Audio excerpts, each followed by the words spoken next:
Hello friends, मी भावना भूतल स्वागत करते तुमचं माझ्या चॅनलमध्ये, ज्याचं नाव आहे लव नॉवेल स्टुडिओ. चला तर मग स्टोरीला सुरुवात करूया. पण त्याआधी चॅनलला सबस्क्राईब केलं नसेल तर सबस्क्राईब करा आणि बेल आयकॉनवरती क्लिक करा. कथेचं नाव आहे ताल, एक राजनैतिक बंधन. लेखिका भावना भूतल, व्हिडिओ एडिटर सोनाली जाधव. भाग 63. सम्राट मात्र अजूनही गंभीर भाव चेहऱ्यावर आणतच संग्रामकडे पाहू लागला. नाही न्यायचं तर नको नेऊस, आमचं आम्ही जाऊ, असं एक्सप्रेशन का देतोस तू आम्हाला? संग्रामने विचारलं. ही पाण्याची बाटली, सम्राटने विचारलं. आता पुढे. तीच आहे ज्या बाटलीतून तू पाणी प्यायलास? ओ शिट, आम्ही तर विसरलोच होतो की ह्यात आम्ही काहीतरी मिसळलं. म्हणत गंभीर भाव चेहऱ्यावर आणत संग्रामने डोक्यावर हात मारून घेतला. स्वतःची छाती धरून तो वेदनेने कळवळू लागला. सीड पापण्यांची मंद अशी हालचाल करतच त्याच्याकडे पाहू लागला. तुला का नाही त्रास होत आहे जसं मला होतोय? वेदना भरलेल्या नजरेने संग्राम सम्राटकडे पाहू लागला. सीडने हात हलकाच वर उचलत संग्रामला आवाज देण्याचा प्रयत्न केला. डॉक्टर. डॉक्टरांना आवाज देतच सम्राट संग्रामजवळ आला. संग्रामची छाती दाबत तो त्याला काय झालं ते पाहू लागला. काय होतोय तुला? सम्राटने विचारलं. तुला पण व्हायला हवा असा त्रास मलाच का होतोय? संग्रामने विचारलं. कदाचित तू जरा जास्त पाणी प्यायला असशील, सम्राट म्हणाला. पाण्याचा आणि भुकेचा काय संबंध? संग्राम म्हणाला. म्हणजे? सम्राटने विचारलं. भूक लागली मला, ती पण खूप जोरात. आमच्यासाठी काहीतरी खायला घेऊन ये लवकर, संग्राम म्हणाला. सम्राटने मान मागे वळवत सीडकडे पाहिले. सीडने हवेत धरलेला हात बेडवर पडला. तू कधीच सुधारणार नाहीस, जीव घेऊन टाक ना एकदाचा. सारखं सारखं हार्ट अटॅक का देत बसतोयस? स्वतःच्या छातीवर हात नेत हृदयाची होणारी धडधड शांत करण्याचा प्रयत्न करतच सम्राट म्हणाला. सम्राटचा आवाज ऐकून डॉक्टर श्रद्धा सुद्धा आत आली. हॅलो शारदा, संग्रामने चिडवतच तिला ग्रीट केलं. Stop calling me Sharda, my name is Shraddha, doctor Shraddha. आणि वॉर्डमध्ये आरडाओरडा का सुरू आहे? डॉक्टर श्रद्धाने विचारलं. हा जरा उठून बसलेला आणि ह्याला सांगतोय ओरडू नकोस, नुकतेच ऑपरेशन झालं तुझं, पण ऐकतच नाही, संग्राम सीडकडे इशारा करतच म्हणाला. डॉक्टर श्रद्धा डोळे मोठे करतच सिद्धाराजकडे पाहू लागली. हे खरंच उठून बसलेले? डॉक्टर श्रद्धाने विचारलं.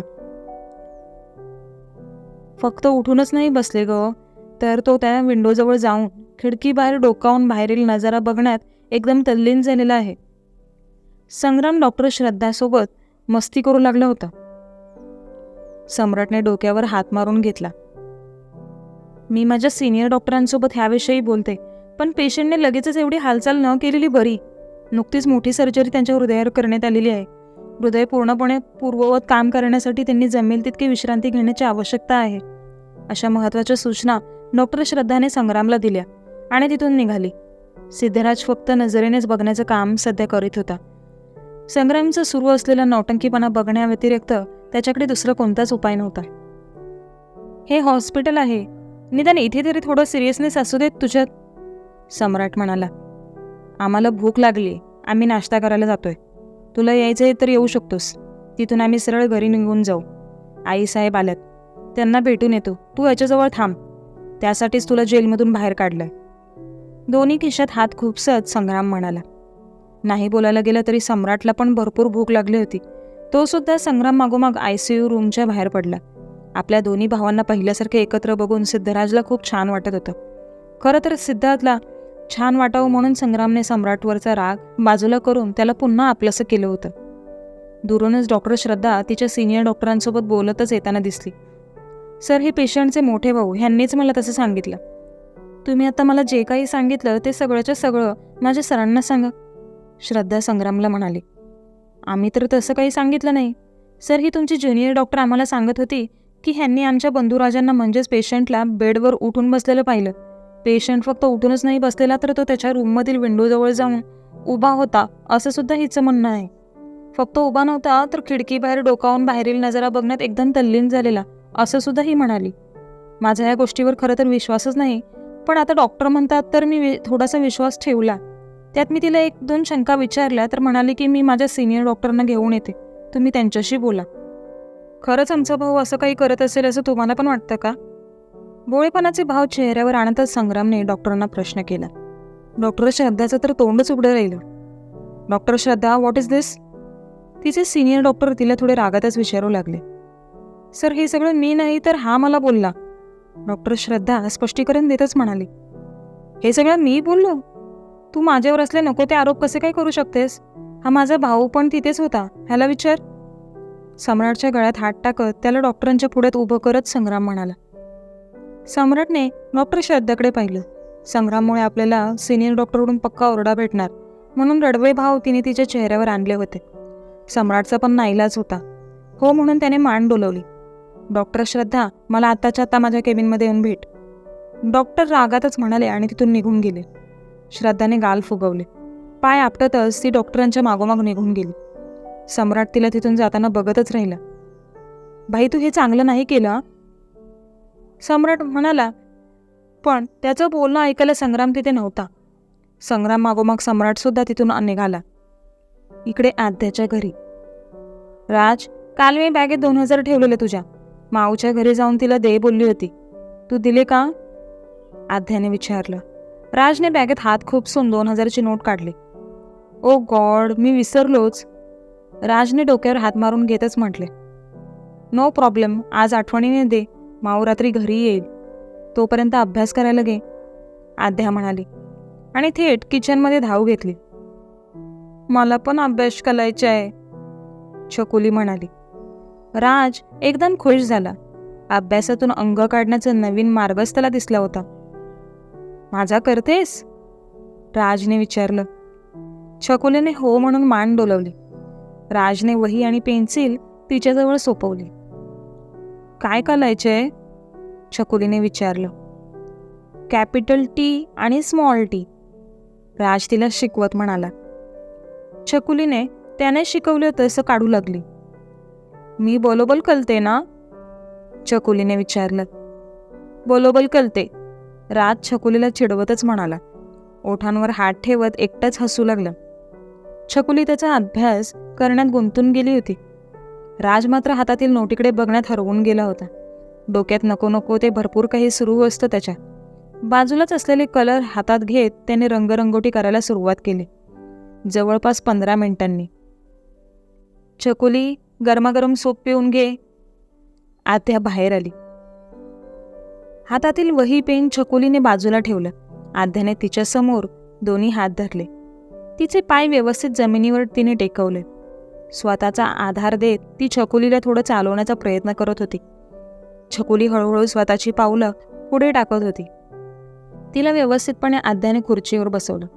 एक टेबल तिच्या पुढे ठेवत तिने गरमागरम सूप तिला भरवू लागली. राज, तुला वेगळं सांगावं लागणार मला. ये लवकर सूप प्यायला, आद्या म्हणाली. आई हे बघ, म्हणत राजने 2,000ची नोट आद्यासमोर धरली. नोटीवर दिसणाऱ्या गांधीजींसोबत रंगपंचमी खेळून झाली होती त्याची. मस्त कलर दिलाय ना मी? राजने विचारलं.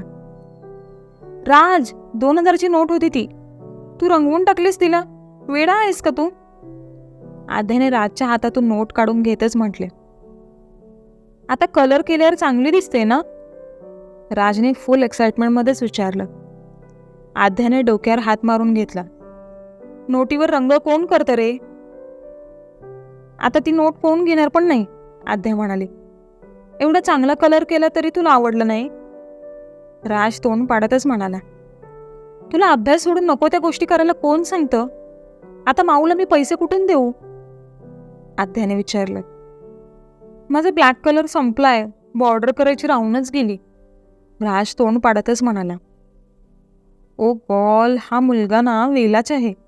आई काय बोलते आणि हा काय बोलतोय? छकुलीने डोक्यावर हात मारून घेत म्हटलं. बघ, तिला कळलं आणि तुला नाही कळत, बुद्धू. आण ती नोट इथे, म्हणत आद्याने राजकडून नोट काढून घेतली. त्या नोटीकडे एकटक ती बघत बसली होती. तेवढ्यात दारावर थाप पडली. कोण आलं असेल बरं? राज विचार करतच दरवाजाच्या दिशेने आला. दारात आईसाहेब होत्या. हॅलो, माय नेम इज राज. तुम्हाला कोण हवंय? राजने त्यांना विचारलं. आईसाहेब राजला बघतच राहिल्या. लहानपणीच्या सीडला आपण बघतोय असं त्यांना भासत होतं. त्याच्यासमोर गुडघ्यावर त्या बसल्या. राज घाबरून 2 पावलं मागे झाला. आई, मोठ्याने तो किंचाळला. आद्या पळतच त्याच्याजवळ आली. आईसाहेबांना स्वतःच्या दारात बघून तिला आश्चर्य वाटलं. राजला स्वतःजवळ घेत ती सुद्धा त्यांच्यापासून लांब उभी राहिली. कोण हवंय तुम्हाला? राजने प्रश्न केला. आत या ना, आद्याने घाबरतच म्हटले. नीट उभं राहत त्या आत आल्या. आजी साहेब, छकुली मोठ्याने किंचाळली. त्यांना बघून स्वतः उभं राहण्याचा प्रयत्न ती करू लागली. राज पळतच तिच्या जवळ आला. तिला स्वतःचा आधार देत त्याने तिला आईसाहेबांजवळ आणलं. छकुलीला उचलून घेत त्यांनी घट्ट अशी तिला मिठी मारली. आईसाहेबांच्या मागोमाग संग्राम त्या खोलीत आला. संग्राम त्यांना तिथे घेऊन आला होता. आद्या गंभीर भाव चेहऱ्यावर आणत संग्रामकडे बघत होती. मोठे पप्पा, राजने खुश होत संग्रामच्या दिशेने पळ काढला. संग्रामने त्याला उचलून घेतलं.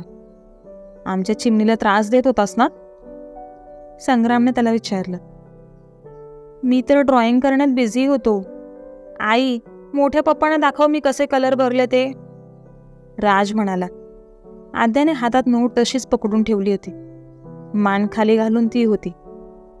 राज संग्रामच्या अंगावरचा खाली उतरला. आद्याच्या हातातून नोट काढून घेत तो पुन्हा संग्रामजवळ आला. संग्रामला पुन्हा उचलून घ्यायला तो सांगत होता. संग्रामने उचलून घेतलं तसं हातातील 2000ची नोट त्याने संग्रामला दाखवली. अरे वा, मस्तच रंग भरला रे तू. ब्लॅकने बॉर्डर केली असेस तर अजून मस्त उठून वाटलं दिसतंस. संग्राम कॉम्प्लिमेंट देत म्हणाला. मी आता तेच आईला बोललो, माझा ब्लॅक कलर संपलाय ना, राज म्हणाला. आईने काय कॉम्प्लिमेंट दिली? संग्रामने विचारलं. एवढा छान रंग भरला तरी बोलते नोटीवर रंग कोण करतं रे? आता ती नोट कोण घेणार पण नाही. तुला अभ्यास सोडून नको त्या गोष्टी करायला कोण सांगतं? आता माऊला मी कुठून पैसे देऊ? आता जे काही बोलली ते अगदी जसंच्या तसं राज संग्रामला सांगू लागला. असं बोलली? संग्रामने त्याला विचारलं. एवढं छान रंग भरले त्याचं काहीच नाही, राज तिरपी नजर आईवर फिरवत नाराजीच्या सुरातच म्हणाला. ही नोट आम्ही आमच्या पॉकेटमध्ये ठेवतो. आम्हाला खूप आवडली आणि ह्या बदल्यात आम्ही तुला सेम तशीच नोट देतो, पण पुन्हा त्यात रंग नको भरूस, कळलं? संग्राम म्हणाला. राजने हो म्हणून मान डोलवली. सिद्धराज बरा झाल्यावर तुला पुन्हा पेशवेजीतमध्ये यायचंय, आईसाहेब आद्याला म्हणाल्या. आद्याने संग्रामकडे पाहिले आणि नाही म्हणून मान डोलवली. त्या घरात पुन्हा जाण्याची इच्छा तिला राहिली नव्हती. आमच्या आईसाहेब म्हणतायत मग तर तुला यावंच लागेल, संग्राम म्हणाला. आद्याने त्या क्षणी शांत बसणं पसंत केलं. सिद्धराज जो निर्णय घेतील तोच योग्य असेल ह्या विचाराची ती होती. तुमच्यासाठी आम्ही भरपूर काही आणलंय, या इथे, आईसाहेब राजला म्हणाल्या. राजने संग्रामकडे पाहिलं. आमच्या आईसाहेब आहेत त्या, तू आजीसाहेब बोलू शकतो त्यांना, संग्राम म्हणाला. राजला घेऊन संग्राम आईसाहेबांजवळ बसला. वाव, वॉच आणलं मला तुम्ही, राज पिशवीतील एक एक खेळणी काढून पाहू लागला. तुम्हाला हवं होतं ना, आईसाहेबांनी विचारलं. राजने पण हो म्हणून मान डोलवली.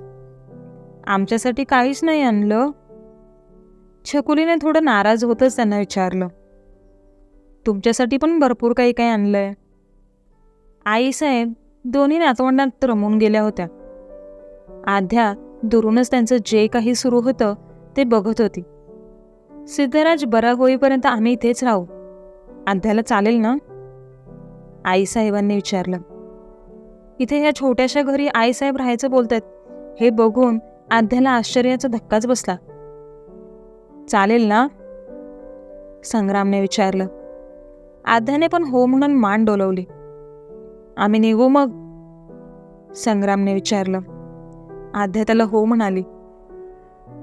संग्रामने आईसाहेबांसोबत सगळ्यांचाच निरोप घेतला रात्री साधारण 11च्या दरम्यान छकुलीला घेऊन अंजलीने स्वतःच्या घरी जाण्याचा निर्णय घेतला होता. आपल्या वडिलांसोबत त्याविषयी बोलायला पाहिजे हा विचार तिच्या डोक्यात सुरू होता. नाही म्हणायला गेलं तरी पोटचा गोळा होता तिच्या. पण ह्या वेळेला घरच्यांना कसं समजवायचं? काहीही झालं तरी आज आप्पांची समजूत काढायची. आप्पा म्हणजेच अंजलीचे वडील. अंजली मूळची तमिळ होती. तिचं संपूर्ण बालपण तमिळनाडूतच गेलं. कॉलेजनंतरच शिक्षण पूर्ण करण्यासाठी मात्र तिने बंगलोर निवडलं. तिथेच संग्रामाने तिची ओळख झाली. संग्राम जातीबाहेरचा आणि त्यात धर्माबाहेरील देखील होताच, म्हणून घरच्यांचा तिच्या आणि संग्रामच्या नात्याला सुरुवातीपासूनच विरोध होता. त्यात मुलगा राजकारणी घराण्यातला, त्यामुळे तर तिला घरून सक्तीच होती. फक्त तिच्याच घरची परिस्थिती अशी नव्हती तर अण्णांना सुद्धा अंजली सून म्हणून पसंत नव्हती. दोघेही शिक्षणासाठी बँगलोरला होते. संग्रामसुद्धा मेडिकलचा स्टुडंट होता, पण मेडिकलमध्ये फारसा रस आणि रुची त्याला वाटत नव्हती. उठसूट अण्णांना फोन करून राजकारणी सल्ले देण्यात त्याला जी रुची असायची ती त्या क्षेत्रात नव्हती. त्यातल्या त्यात चित्रसुद्धा तो अगदी उत्तमरित्या रेखाटत होता. मेडिकल अर्ध्यावर सोडून पुन्हा त्याने नवीन क्षेत्रात करिअर करायला सुरुवात केली. त्याच्या ह्या निर्णयावर अंजली अजिबात खुश नव्हती. पण संग्रामने एक बार जो करने की सोची तो वो खुद के बाप की भी नहीं सुनता, असं काहीसं होतं. अंजली डोळे मिटून बसली होती. संग्रामसोबत घालवलेले सगळे ते जुने क्षण आठवत होते. तोच खांद्यावर हात येऊन पडला. तिने डाव्या बाजूला मान फिरवली. मिस्टर अर्णव रेड्डी जो तिच्या बाजूला बसला होता. MK ग्रुपचा मॅनेजिंग डायरेक्टर. अर्थातच कंपनी वडिलांची होती त्याच्या. जगातील टॉपच्या 10 श्रीमंतात त्याची गिनती होऊ शकेल इतका श्रीमंत तो होता. दिसायला तर एकदम हँडसम हंग. अंजलीचा चाइल्डहुड फ्रेंड होता तो. पण नंतर वडिलांच्या बिझनेस ग्रोथसाठी मुंबईत शिफ्ट झाला. साधारण 4 वर्षापूर्वीच एका कार ॲक्सिडेंटमध्येच त्याने त्याच्या स्वतःच्या बायकोला गमावले होते. आणि त्याच ॲक्सिडेंट दरम्यान अंजली आणि तो पुन्हा एकमेकांना भेटले होते. एक मित्र म्हणून अंजली त्याला धीर देण्याचं काम करत होती आणि हळूहळू तेच मैत्रीचं नातं पुढे केलं. अंजलीसुद्धा दिसायला कमी नव्हती. बॉर्न अँड बॉटम तमिळनाडू असलं तरी रंगाने गोरीपाण होती. शरीर बांधा तर असा होता की PEP म्हणजे परफेक्ट ठिकाणी एकदम परफेक्ट. तिचे ते डोळे म्हणजे उफ, त्या काळ्याभरून नजरेत कोणी बघितलं तर तो बुडून जाईल इतके सुंदर आणि बोलके होते. आवाज तर आपल्या छकुलीसारखा, समोरच्याला घायाळ करून टाकेल. राग मात्र नाकावर होता, पण राग नाकावर असला तरी योग्य ती समज तिला दिली तर तो क्षणभरात निघून जायचा. देवाने खूप सवडीने तिला बनवलं, इतकी सुंदर ती होती. तिला पटवण्यासाठी संग्रामला किती पापड लाटावे लागले असतील हे त्यालाच माहिती. आणि आता ह्यापुढे किती लाटावे लागणार आहेत हेच मात्र तुम्हाला नक्की कळेल. Are you okay? काळजीतच अर्णवने तिला विचारलं. अंजलीने हो म्हणून मान डोलवली. नेहमी त्याच्यासोबत बडबड करणारी अंजली गेल्या आठवड्याभरापासून त्याला शांत शांत वाटू लागली. काही प्रॉब्लेम आहे का? त्याने विचारलं. अंजलीने नाही म्हणून मान डोलवली. अर्थातच वरील संभाषण तमिळ भाषेत होतं. आधी तमिळ लिहा आणि परत मराठी लिहा हे नको वाटलं, म्हणून लिखाण मराठीतच ठेवणं पसंत केलं. अंजलीने संग्राम आणि तिच्या भेटीबद्दल आर्यनला काहीही सांगितलं नव्हतं. पण एखाद्या CCTV प्रमाणे अंजली अर्णवच्या नजरकैदेत होती. ती कोणत्या क्षणी काय करते ह्याची प्रत्येक खबर तो ठेवायचा. ह्याची कल्पना मात्र तिला नव्हती. नेक्स्ट मंथ आपण लग्न करतोय आणि मग कायमचं जर्मनला शिफ्ट होतोय आपण, अर्णव तिला म्हणाला. करंट लागल्याप्रमाणे अंजली त्याच्याकडे पाहू लागली होती. एवढा मोठा निर्णय हा मला गृहीत न धरता कसा काय करू शकतो हा विचार ती करू लागली. तू रेडी आहेस ना? अर्णवने तिला पुन्हा प्रश्न केला. संग्रामपासून लांब पळण्याचा आणि आपल्या वडिलांना हॅप्पी ठेवण्याचा दुसरा कोणताच मार्ग तिला दिसत नव्हता. तिने हो म्हणून मान डोलवले. तसं पण अर्णव रेड्डीमध्ये एक अशी जादू होती की त्याच्या प्रत्येक शब्दाला ती होला हो देऊन मोकळी व्हायची. एक वेगळीच खूबी होती त्याच्यात. समोरच्याला स्वतःच्या जाळ्यात ओढून त्याला स्वतःच्या शब्दात गुंतवायला अगदी सहज जमायचं त्याला. तसं पण संग्रामनंतर आर्यन रेड्डीच्या प्रेमात अंजली पडली होती.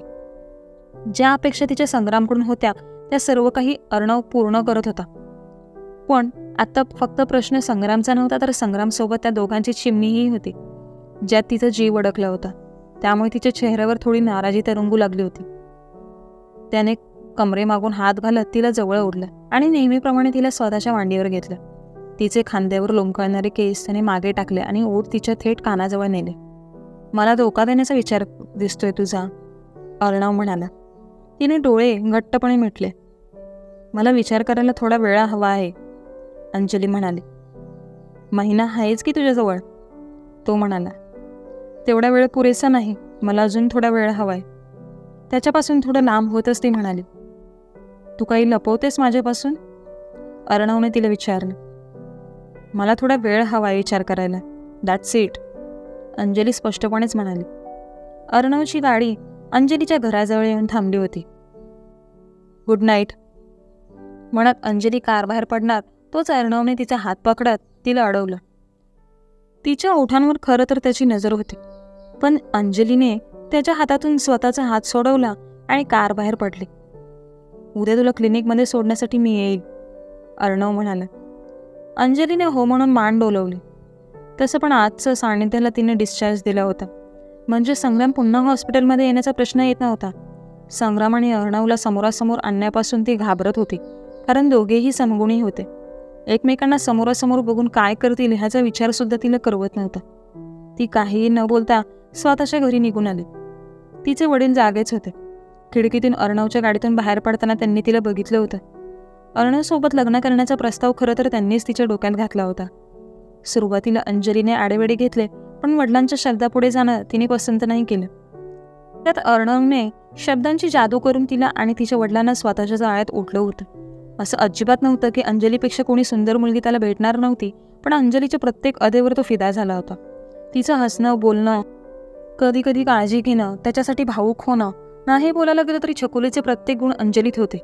जगासमोर स्वतःला स्ट्रॉंग दाखवण्याचा प्रयत्न ती करत असली, पण ती मुळात तशी अजिबात नव्हती. संग्रामसोबत राहून थोडीशी संग्रामसारखी झाली असं बोलायला हरकत नाही, पण कधी कधी ती तिच्या मूळ रूपात येऊन जायची. एकंदरीत म्हणायला गेलं तर अंजली अर्णवसोबत पुढे जाण्याचा निर्णय घेतला होता. त्याच्या नावाची अंगठी स्वतःच्या मनगळीत चढवून ती त्याच्यासोबत एंगेज झाली होती. अर्णव सोडायला आलाय म्हणजे डिनर करून आली असशील, घरी आल्या आल्या अंजलीच्या वडिलांनी विचारलं. नाही, पण मला भूकसुद्धा नाही, डोकं दुखतंय खूप, मला झोप पण खूप येते, म्हणत अंजली सरळ स्वतःच्या रूममध्ये आली. अतिविचार करून मेंदू पूर्णपणे तिचा थकून गेला होता.